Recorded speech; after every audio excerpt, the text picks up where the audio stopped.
SABC News correspondent Dasha Chernyshova joins us live from Moscow with the latest. Dasha, good afternoon and thank you for joining us at this hour. Talk to us about the latest, the turnout at this point compared to last elections.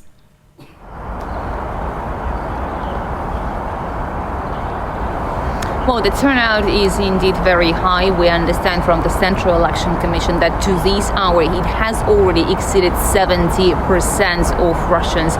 We understand that the authorities have been doing their utmost in order to make sure that the turnout is high enough. But it is the first presidential election in which the voting is taking place for 3 days, so it's a little bit difficult to compare one day to the 3-day long period of voting. Also, for the first time in the history of Russia's presidential election, voters are able to cast their ballot online, so many people prefer to vote online without leaving their home, without being distracted from their day-to-day routines, and just open their phones or notebooks and cast their ballot. We also understand that in some regions where the voting has closed, the turnout is being close to 90%. In the region of Chechnya, it is 95%, and obviously everybody is expecting when the voting will be over. That will happen at 9 p.m. local time in Moscow.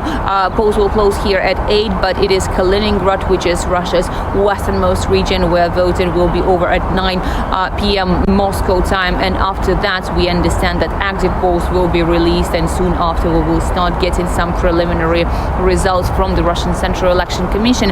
In the meantime, you can certainly say that there have been people who are unhappy with how this voting has been proceeding. We have seen indeed lines of people queuing outside the polling stations at noon, as the so-called protest for noon against Putin has been arranged by the Kremlin critic who already died, Alexei Navalny. He has been labeled by the Russian authorities as extremist and terrorist, but nevertheless the queues of people did form at some polling stations in Moscow. All these people showed up there in signs of solidarity, a sort of memorial procedure for this Kremlin critic. Also, we understand that there has been no clear indication as to what these people should do, so that's why the results of this action have been quite vague. But at the same time, queues of people have also been formed outside the Russian Federation, where voters have been coming to the polling stations in different countries of the world.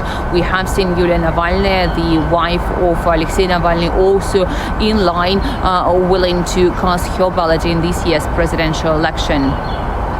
Thank you for also speaking to the protest from supporters for Alexei Navalny. Perhaps you could speak to other incidences, interruptions, inconsistencies that have come about, causing some to cast aspersions on how free and fair these elections have been, seeing that it is over 3 days. Talk us through what's unfolding on that front.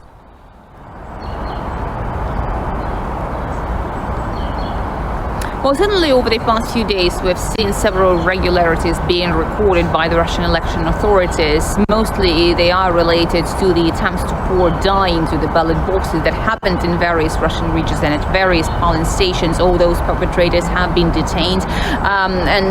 The Russian Foreign Ministry said that those attempts were perpetrated from outside Russia, saying that the Western countries are inciting and encouraging certain individuals to extremist activities. At the same time, I've been at these polling stations since this morning. I've talked to several observers who come from various countries, and they did say that what they have seen here is that the election is proceeding normal, that they have not seen any irregularities. There are opportunities for the handicapped people to get to the polling stations. They also have noted that, for instance, from Mali, observers from Mali, they didn't have a chance to observe the elections in the United States or in Europe, but in Russia they do have this opportunity. And also, as per the conversations I've had with the observers earlier today, they all say that what they see is that people have an opportunity to exercise their will. But again, you have to remember that voting is taking place as the authorities are encouraging Russians to come to the polling stations. In Moscow alone, you can see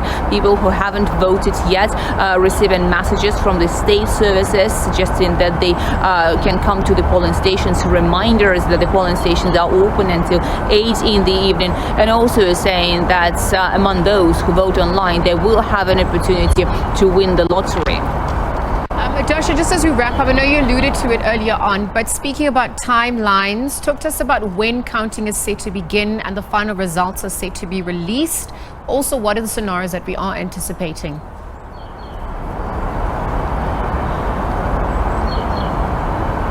Well, obviously, the scenario we are anticipating is that the incumbent president, Vladimir Putin, will be securing yet another term in office. The big question is, of course, the turnout, how high that would be, and obviously how many percent of Russians will be willing to support him at the end of the day. Now, the polls will close at 8 p.m. local time in Moscow, and the last polling stations will close at 9 p.m. because of yet another time zone in which Russia's westernmost regions are located.